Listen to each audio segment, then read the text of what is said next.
তাপ সহনশীলতার কথা বলেন। এখন এই তরমুজ আমরা যতদূর দেখতেছি এর সারটাও কম দিতে হবে, 1 নাম্বার। 2 নাম্বার, এর এখনো অন্য গাছগুলা মরে গেছে, আমার এই গাছের গুলো এখনো গ্রোথ আছে, ফলগুলো আমার হয়ে গেছে। ইচ্ছা করলে আমি এখনই কেটে বিক্রি করতে পারবো, কিন্তু বাজারে একটু এই জন্য বিক্রি করতেছি না। কিন্তু গাছের গ্রোথ ভালো, গাছের মানে রোগ বালাই কম। আর ওই যে আপনার কি বলে, গাছ মাথা মোটা হয়ে যেটা আমরা বলি ব্লাইট, হ্যাঁ, ওই রোগটাও এরা মানে দেখতেছি যে মানে প্রতিরোধকের মতো একটা বিষয় আছে। চমৎকার। তাহলে এটা হলো তরমুজের যে মূল রোগটা, যে গাছের আগাটা কি হয়, মোটা হয়ে যায়, মোটা হয়ে সেটাতে কেমন জানি কুকড়িয়ে যায়, তারপরে আর সেটার ফল বা বৃদ্ধি হয় না, সেই রোগটা এখানে নেই। সারের পরিমাণ কম লাগে, তাহলে একদিক দিয়ে রোগ বালাই না হলে আপনার পেস্টিসাইডটা কম দেওয়া লাগতেছে, খরচটা সেখানে কমছে। সারের পরিমাণ কম দেওয়া লাগছে, সেখানে সারের খরচটা কম হচ্ছে। আর কি কি আপনারা একটা গাছে, ওই যে আগে ব্ল্যাক বেবি করতেন বা অন্যান্য যে জাতগুলি করতেন, আপনারা প্রতিটা গাছে কয়টা করে তরমুজ করতেন?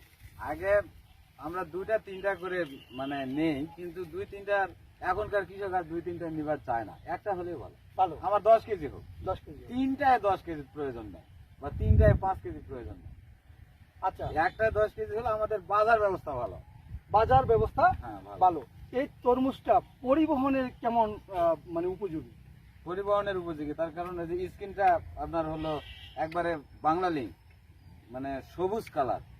আর অন্যান্য যে তরমুজগুলো আছে ও বিভিন্ন সমস্যা আছে, বলতে গেলে অনেক কিছু হবে। যাই হোক, যে একটু প্যাকে গেলে দেখা যায় অনেক তরমুজে যে আপনার আমরা যেটা বলি কুলি ব্যাং যেটা আছে, ওটার মতো গায়ের কালারটা হয়ে ওঠে, কিন্তু এটাতে সেটা নাই। ভাইরাস বুঝা দেখেন, কৃষক যে শ্রেষ্ঠ বিজ্ঞানী সেটা তার প্রমাণ আমি বারবার পেয়ে যাচ্ছি, এবং আমি যে কতটা কৃষকের কাছ থেকে শিখছি জানছি আমি আসলে নিজে বলতে পারবো না। একটা বিষয় এখানে যেটা আমার জানা ছিল না, অন্যরা জানে কিনা জানি না, কিন্তু ওনারা জানে যে যখন তরমুজটা পরিপক্ক হয়ে যায় বা অতিরিক্ত টেম্পারেচার হয় বা তাপমাত্রা থাকে, তখন তরমুজটার উপরের যে অংশটা, গায়ের রংটা, সেই মসৃণতাটা থাকে না, সেটা কুনু ব্যাঙের মতো উপরের যে চামড়ার রংটা ধারণ করে এবং খসখসি হয়ে যায়। এবং উনি নির্দ্বিধায় বললেন যে এই তরমুজটাতে এই অবস্থাটা নেই, এটার চামড়াটা খুব মসৃণ, যার ফলে এইটা পরিবহনের যেমন সুবিধা এবং এটা দেখতেও খুব সুন্দর। আচ্ছা, বাজারে আপনার এই তরমুজটাকে আপনি বিক্রি করেছেন এই পর্যন্ত? বিক্রি করিনি, আমার এক চাষি মানে বিক্রি করেছে। বাজারে যে বাংলা লিঙ্ক জাতগুলা 1000-এর উপর যাচ্ছে না। আচ্ছা, আর একটা জাত আছে, আমি নাম বলবো না, যেহেতু আমি একজন বীজ ব্যবসায়ী, বলা ঠিক না, 800-এর উপর বর্তমান মানে নিবাই চাচ্ছে না। আর এটা আমার এই যে চাষি আমার কাছে আছে, 1200 টাকা করে বিক্রি করছে, কালকেও বিক্রি করছে। এয়ার মালিকের আস্থা তরমুজ বাজারে 800 টাকা অন্য তরমুজের থাকলেও এইটা উনি সাক্ষাৎ আমার সামনে উপস্থিত রয়েছেন কৃষক, উনি 1200 টাকা করে গতকালকেও বিক্রি করেছেন। তো আপনারা কি জানেন এই আস্থা তরমুজটা 12 মাস চাষ করা যায়? আগে জানতাম না, কিন্তু বিল্লা ভাই আমাকে বললো যে এটাও 12 মাস করা যায়। মুসা ভাই ছিল যে আমাদের কিছু জাত আছে এগুলা 12 মাসই করা সম্ভব। এই বছরের পরীক্ষামূলক হ্যাঁ যাবে, আমরা তো সামনে মাস পর্যন্ত আমরা তরমুজ করবো আর কি, দেখা যাচ্ছে হবে, তার মানে হলো, তার মানে আপনাদের বিশ্বাস।